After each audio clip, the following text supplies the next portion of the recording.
For those of you that have been following my stuff for a little while, I know in a podcast earlier this year where Simon and I said our plans for this year and our intention, it definitely didn't involve buying another property, but the market is just so good right now as a buyer. It's definitely flicked my investment hat back on, sparked my interest, and so I've recently picked up another really high quality property with some massive upside potential in the future, just off the beach here on the Sunshine Coast. I can't wait to talk about what I bought, why I bought it, and how it connects to my bigger picture. Super, super excited about this property and can't wait to show you through on today's vid.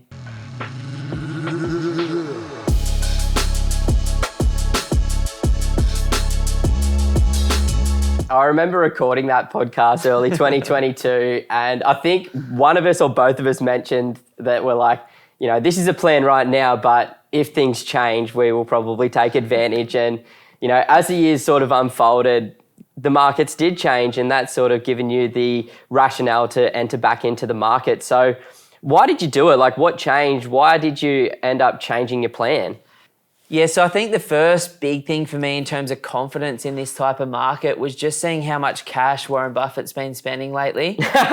Obviously, he's a value shopper, and when the market comes down, as he says, you can get great product or great stocks at really, really good prices or distressed prices. And, you know, when he came out and said recently that a lot of the fear in the current market is sentiment driven, not fundamental driven. Yep. I started to go, oh, that was a bit of a light. And then you and I went down the Goldie and caught up with Phil Anderson for an event that he was running. But then we had dinner with him after. And you and I both sort of asked, well, what would you do right now? And he said, if I was a stock trader, I'd start to be buying stocks from about May this year. Yep. If I was a crypto guy, I'd be starting to have a look. If I was a property guy, I'd be starting to look as well. And sort of that gave me massive confidence that, again, he was reaffirming that the fundamentals of the longer term cycle hadn't broken, because there's a lot of this going on at the moment in the media around, are we heading for another GFC? Is the world ending? Is it all over? But fundamentally, as we'll talk about in some other videos coming up in the next month, like, parts of the economy look stronger than they have at any point in the last 12 years. And so that gave me that real, you know, keep going forward. You're on the right track. It's not as bad as other people might have you believe. Yeah, these are the guys that have got a lot of experience. They've invested through so many different cycles and constantly been successful. So it's great that we've got mentors and people like that around the world that we can sort of see what they're doing. And it's all public information these days as well. But this seems to be a real common trend for you as an investor. Obviously, you want to try and generate the best return on your investment. But when you look at the years that you've purchased properties over your journey, there've always been years where sentiment is shot and, you know, there's much more of a buyer's market than a seller's market. So tell us more about that and how that feels inside yourself and what those emotions are like, but also how it's actually enabled you to get to where you are today. Yeah, like, it's a really good point. Like, as a shopper when I was a kid, I wanted to get, like, my favourite thing used to be coming up to Queensland for family holidays and going to, like, Volcom and Rip Curl and Quicksilver and finding, like, this year's shit, but, like, cheap. Yeah. And so, like, that way that we've been brought up to, like, shop for value, and our dad was always negotiating on the cars he bought and the houses we bought, and, like, just asking people at, like, I don't know, JB Hi-Fi for a discount on his computer. Like, that's just how Dad was. So funny, eh? I think it's just how we've been brought up. And so in 2011, I didn't realise how bad the GFC had been. But I was like, I'm ready to buy a property, and I just started to buy it. And everyone around me at the time was like, you're crazy. Things have been shocking. They're going to get worse. And I was like, well, not for me, because this is a 15 to 30 year vision for me. So, you know, it looks like stuff's on sale right now in Sydney to me. The next time I went on a big buying spree was sort of 2018. At that point, I think in part of 2018, for about 9 months, Sydney went down 15%. Melbourne went down 12.5%, and Brisbane went down about 3%. And I was educated enough at that time to go, hang on, like, I knew about the real estate cycle. This is a absolute sentiment-driven bubble, because same thing as this year, like, house prices in Sydney and Melbourne went up 30% the year before that. Normally people overpay at the top and then it pulls off by 10% while it sort of resettles itself. And then 2020 came along, which we knew was coming as the mid-cycle. We didn't know it was going to be COVID. I think I bought 4 or 5 properties in that 12-month period when sentiment was horrible because, again, like if you knew what you were shopping for, there were 15 to 25% discounts available. And now that sentiment's shat itself again, you know, I've been sucked back into the market and I'm in more debt. There you go. But you've got to take advantage of these opportunities when you're aware of this information. You know, it's just these opportunities only come by once every, 5, maybe 10 years. And, you want to capitalize on those opportunities when they do come up. But I think what's important to talk about is what you actually purchased, because you didn't just go out there buying any old property. You did your research, you identified the market, the suburb, the property type, and, went out there and got it at the right price. So, tell us more about the property that you've actually just purchased and, why that felt like the right decision at the time as well. Yeah, so I'd been looking at this particular suburb actually for over 12 months, but the story of buying the property was like absolute impulse. So we were down the beach with my sister Crystal, just mucking around with the kids on the surfboards, and Lisa's like, we're getting in the car. She's like, wouldn't it be funny if we just drove past a property and bought it today? And I'm like, haha, well, there's an open home there. And so we stopped into that place. I didn't like it. There was a for sale sign across the street. I knocked on the door. The guy rocks up. He was getting ready for his brother's bucks party, actually. And he's like, oh, it's actually my brother's home. I'm the real estate agent. Come on in. So we spent half an hour there. Just as I was walking out, I pushed my finger into this piece of the wall and my finger went straight through it and it was just riddled with termites. Oh, beautiful. And I was like, hey, bro, you seen these termites? And he pretended that he hadn't, but it had just been repainted. And so I'm like, this isn't the property for us. And Lisa's like, well, maybe we'll just go for a quick drive through 2 more streets that we liked. Found this for sale sign out the front of this beautiful home. So completely, really nicely just renovated, all rendered. The roof had just been repointed and painted. The kitchen, a lot of the cabinetry, the bathroom had all just been redone. It inside and out was immaculate. And I was like, shit, this is like exactly what we've been looking for 12 months online that we couldn't find. And Lisa's like, we've done it again. It's also in like a really cute little suburb as well, super close to the beach, nice tree-lined street, wider streets where you've got the on-off-street parking options, beautiful big wide frontage, nice front fence. So, it just had all of the character that you wanted to go for, especially for your strategy as well. Yeah, like my strategy for this property was to get a big 600 block, the best street, the best side of the street, that big backyard that Australians post-COVID have remembered that we love.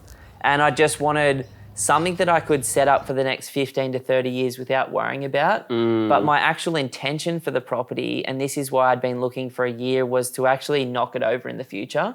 So what I've found here is a block that I can knock over and build a duplex on. And, while I say that we just got off the beach and went and had a look at it, this is sort of 12 years of experience coming into fruition. So we put a 21-day due diligence clause. I talked to the council, 2 planners, 1 builder, the solicitor about the property, and we found that even in the current market, I could almost knock it down now and make 600K to 800K profit from selling it. But like give it 30 years of gains and, there's going to be some significant opportunity there. So short term, the vision for this one is renovate the kitchen. We're actually ripping the kitchen out and replacing it, putting some beautiful vinyl flooring down over the tiles that were there. Yeah. We're putting a huge deck out the back and a pool.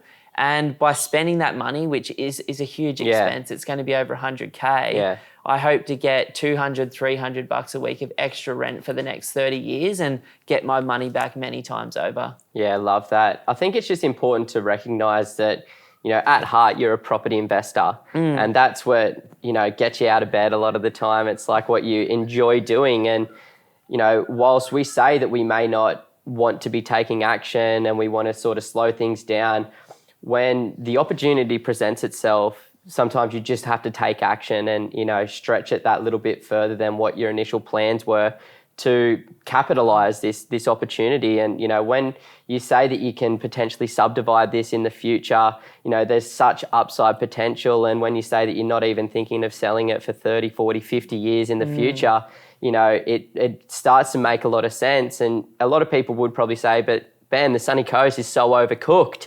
The Sunny Coast has risen in value so much recently. What would you say to that? I love that. The thing that's going on right now, right, and you've just hit like where the media is at. We can't, as investors, unless we really look granularly, separate Australia, then Sydney, Melbourne versus Brisbane. And so what's happening right now is Noosa and Sydney have gone ballistic. They've doubled in value in the last 10 years. But then Brisbane and Mooloolaba, for example, have significantly underperformed relative to other markets in Australia and even the same state. So what I've done is I've strategically looked at markets and there's a whole bunch of suburbs like Golden Beach, for example, near Caloundra, Currimundi near where you live, Mooloolaba, Majimba, Marcoola. And these are suburbs that, they were 600-700K suburbs 10 years ago, even 5 years ago, and now they're sitting at $1 million. But they're sitting next to suburbs where there's properties selling for 2-3 times more. And there's these properties starting to pop up in these suburbs that are selling for $1.5 million more than the shitbox next door. And I know that I could knock it over and spend $1 million and make 500K. So that's what I'm looking for as an investor. I'm not looking at Queensland and going, it did 30% last year, like I keep hearing from people, is it done? And I'm like, if it did 30% for like 2 or 3 years in a row, I'd say it's done, but it's done 30% in the last 10 years relative to 100% in the 10 years before that. Like it's in a really, really nice position if you know what you're looking for. I love that so much, man. I guess now, how does this particular property actually link to your longer term strategy? Because as we talk about, your strategy is just to replace income, replace a passive income for life to become financially free. So how does this property link to that longer term picture? Yeah, so what I realized is that I've got 2 different strategies in my own portfolio. I've got these properties that I buy to hold and pass on to my kids. Or they'll sell them all and have a nice chunk of cash in the bank and spray that money however they want to, hopefully towards some other investments. And then I've got these properties that I call partner or stepping stone properties that are getting me some sort of gain that I can't make through my wage or through my job. And then I use that chunk of cash when I sell it in the future to repay debt on the properties I'm holding forever. So what I realized when I reviewed my portfolio about 2 months ago in really, really granular detail, and I put together my 5-year plan, is one of the properties that I thought was a forever property is actually a fair shit box. It's on too busy a street, too small a block. It's not the right type of home for the area that people want. And it's really, really going to be a high maintenance property unless I knock it over and rebuild, and the market won't allow me to do that yet. Sure. So what I realized is that I'm short about $50,000 to $100,000 a year in terms of rent across my entire portfolio. And so I knew that I needed to add that in. I just wasn't sure when or how I'd be able to do it. And so that was the main reason for like adding this property in. What I'm going to do with it medium term is Airbnb it, which there's a significantly higher amount of risk doing that. And the cost of doing it is so much higher to set up, to manage. But I'm hoping that that'll cover the rent on this property, the interest and the costs on the property, and maybe a little bit more. And then what I will do in terms of how it fits with everything else is I've identified 1, maybe 2 properties that I'll sell at the top of this real estate cycle. If not the top of this cycle, definitely just before or after the Olympic Games. And then what I'll do is slowly and consistently work towards paying off the debt. So one of our strategies online is really simple. It's 3 houses to financial freedom. But because I've got 3 kids and because I want to travel and because I want like a bit more in life in the future than average, I'm sort of more looking at it like if I can own 5 houses with a few granny flats completely outright down the line, then that's going to give me about that 200 to 300 grand a year of net passive income that I'm after. And this property perfectly aligns with that. Plus it's got that development potential upside, so that if the market changes or I go, I don't need 5 properties, what I need is a couple of $1 million cash in the bank, then in 30 years I could sell it, wipe off any remaining debt Yeah. and have that cash in the bank for retirement or whatever. Yeah, it must be nice to have a property that kind of aligns to both, whether it ends up being the cash flow property or the debt reduction property. Completely. Like, it's just the case of what we talked about in a previous video, which was the holy grail of investing in a podcast. Yeah. It's like, I wanted to time the market, so I nailed the timing of that suburb, not just in context of the 18.6 year long-term cycle, but in terms of that suburb in its sunny coast cycle. Yep. I got a call from the property manager, the agent that sold it. She's like, "Are you still interested in another one?" And I said, "Not really, but what do you got?" And she said, "Well, I've got a knockdown across the road." She's like, "For the knockdown, it's $100,000 more than I paid for mine, which was a beautifully renovated bigger home." So on my property, short term, because of this current dip in sentiment, I've already made a $200K upside short term. Then on top of that, I know that the sunny coast has averaged 9% a year for the last 50 years, 11% a year for 100. So there's long-term growth on it too. The cash flow through either renting it to a long-term tenant or Airbnb is going to be very strong, somewhere between probably $900 a week to maybe $1,500 a week. And then through this renovation / development potential, there's the ability to manufacture value too. So when you and I are looking, they're the four things that we're after. And that's what we specialize in helping clients do every single day of the week as well. Love it, man. Well, congratulations on the most recent purchase. Absolutely stoked for you. Stoked as well. Another one bites the dust. I just was telling Ben off camera, I actually had a meeting with the mortgage broker to see if there was any scope for me to look at doing stuff, but unfortunately not there at this point in time. It's been a big 4 years, but I've got some really exciting projects coming up in the future to add some value to those properties as well. But, it's just good that, some of the team could have taken advantage of this amazing buying opportunity right now, because it's certainly not going to last forever. And on all accounts, from Phil, from Fred, from, a bunch of different analysts, second half of the cycle, from sort of 2023, 2024 onwards looks really, really exciting. It's super exciting, man. And I really want people to get that in this current market, there are incredible opportunities to make a short-term equity uplift once the market does come back to its former glory. And even in the current market, like, we're seeing some clients and some of the team members picking up things there's not these crazy discounts. It's just there's slightly less people looking, which means there's less pressure and there's less silly people going, "I'll pay 50 to 100 grand more for that right now than it's really worth." Yeah. And so, I just see this as one of the biggest buying opportunities. It'll be, in my opinion, the last good buying opportunity before the top of this cycle. And how long it lasts is really, I think, as soon as the stock market bottoms, personally, I feel like some confidence will come back into the market. Once the stock market starts to stabilise and maybe start increasing in value, according to some of these analysts, that could happen later this year or next year. Once the media completely stops scaring people from this property story at the moment and that becomes old news and they go into the next fear-mongering thing, I just feel like this window could last 3 months, it could last 6 months, or it could last 18. But while it's here, it is exceptional. Absolutely. Whew, that's a wrap. That's a wrap. Have a spin. Bro. Yeah. Oh, sweaty. So sweaty.